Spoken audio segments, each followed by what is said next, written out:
from the CyberHub bunker and studio, you're tuning in to the CyberHub Podcast. And now for your host and CISO, James Azar.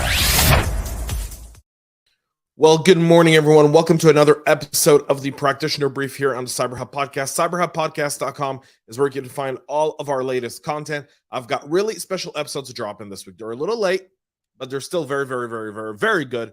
I was at the Indy 500 over the Indy 500 weekend over Memorial Day, and got to spend time with my very good friend Mark Hopt. We recorded a few 5-minute segments. They're going to be published on the CISO Talk podcast. You'll also see them on our website. Go check them out. We talk about everything from vendor risk management to data centers to everything else. You name it, all there. Really awesome. Small tidbits, 5-minute episodes. You guys are going to love them. They're going to be out this week, so I'll be sharing more about that. Now, busy show today. Let's get right into it. We don't have a lot of time, so I want to try and get this done for you guys quickly, security gang, and efficiently. So my double espresso, it'll fuel me through to get through today's show. Coffee cup cheers. Okay, let's get into this one. Microsoft 365 credentials are being targeted in a new voicemail campaign. The new phishing campaign that's targeting U.S. organizations in the military, security, software, manufacturing, supply chain, healthcare, pharmaceutical sector are designed to steal Microsoft Office 365 and Outlook credentials. The operation is ongoing, and the threat actor behind it uses fake voicemail notifications to lure victims into opening a malicious HTML attachment. According to researchers, the recently discovered campaign shares tactics, techniques, and TTPs with another operation analyzed in the mid-2020. The threat actors leverage email services in Japan to route their messages and spoof the sender's address, making it look like the email came from an address belonging to the targeted organization. The email itself has an HTML attachment that uses a music note character in the naming and makes it appear as if the file has a sound clip. In reality, the file contains an obfuscated JavaScript code that takes the victim to a phishing site, then attempts to garner their username and password. They also use a CAPTCHA as part of that, which is very typical. And then, you'll see login pages again, showing kind of the idea, showing these and teaching people to actually understand URLs is really important here, so that they know what's happening there, and not click on these phishing emails. We talked about this way back in the day in 2020. I remember the story, and now it's back. A recent Windows Server update breaks VPN, RDP, and RRAS connections. The Windows Server update are causing a wide range of issues, including VPN and RDP connectivity problems on servers with routing and remote access service enabled. The Windows service itself that offers the TCP connectivity and routing features, including remote access or site-to-site connectivity with the help of the VPN or dial-up connection. So Windows, these connectivity issues currently remain, and they do remain a risk because in order to mitigate them, you've either got to turn off your VPN or you've got to allow some unsecure connections going there. There's no real fix to it. What admins can do is uninstall the latest update and go back to the old one, which will probably be your best bet to mitigate it.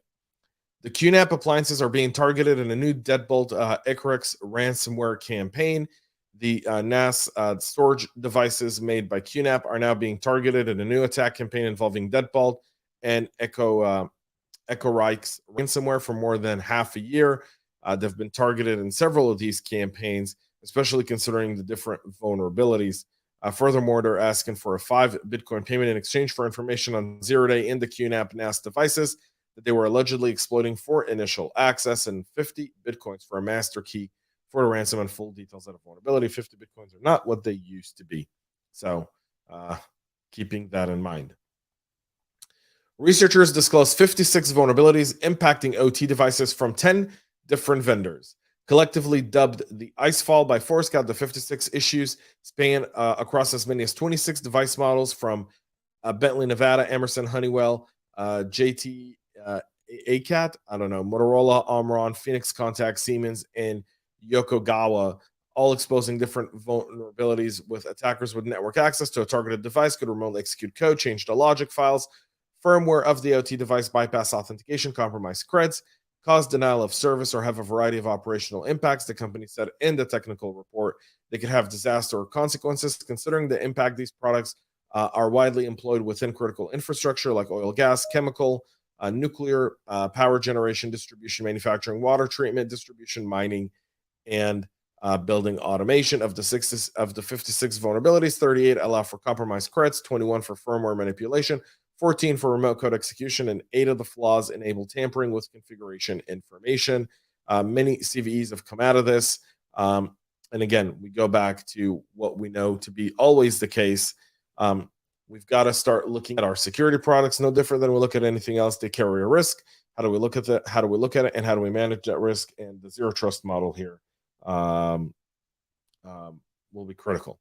Finally, the Russia-Ukraine conflict continues, apparently, as many of you may or may not know, but there's still stories around there in the cyber warfare world.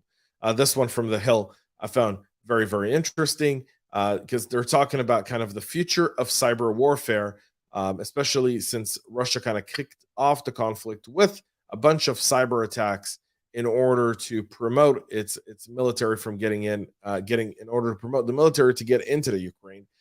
Experts now say all these components, as Russia has used them, are essentially the blueprint for every other nation when it comes to how they go through a military conflict, meaning it's going to start with a cyber attack. And that's something that I think a lot of us need to start looking within our playbooks, looking at our incident response plans, and also talking to our federal and government partners of what happens in these situations, what are some of the plans we can put in place in order to ensure that we're not impacted or our operations aren't impacted when stuff like this does take place, especially across the world. No one thinks that cyber is going to replace conventional warfare, but there are some arguments to be made there as well. So we're seeing cyber again kind of be elevated into this whole cyber warfare piece. So we'll see how this ends up. I'm a bit more worried about that. I'm not as worried about the cyber warfare piece here locally in the U.S. I am more concerned about it globally through the global supply chain and so much more. Something that really is something we need to solve for and figure out as well. That's it for the show today, folks. We'll be back with a lot more tomorrow. Until then, have a great rest of your day, and most importantly, stay cyber safe. We love feedback, so make sure to connect with us on social media and subscribe to our podcast on your favorite podcast listening platform.